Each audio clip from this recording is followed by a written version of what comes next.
حاضر. كل اللي حضرتك عاوزه هعمله. مش قلتلك ان البيت بتاعنا؟ قصدك تقولي من الدقة القديمة؟ لا لا لا لا لا لا، مش قصدها.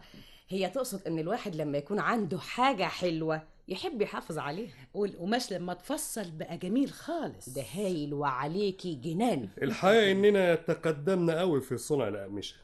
احنا تقدمنا قوي قوي فعلا، وخصوصا الترجال والمهير احسن من صنع بره 100 مرة. ولا الصوف. وليه؟ والانجورا والبوكليت. الحقيقة يعني بقت صناعة محلية بتضارب البضاعة الخارجية دلوقتي. طيب نقوم بقى احسن مجدي زمانه جه. ما تخافش، انا قلت له ان اتاخرنا يطلع او يبعت البواب. ماما. نعم يا ستي. ومين العروسه الحلوه دي؟ دي بنتي. ما شاء الله. تعالي يا وفاء سلمي على عمك. اهلا وسهلا.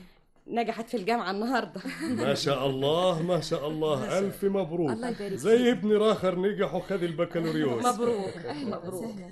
اهلا بيك يا حبيبتي. شوفي مين يا وفاء. حاضر يا ماما. والعروسه خارجه ولا ايه؟ انا شايفاها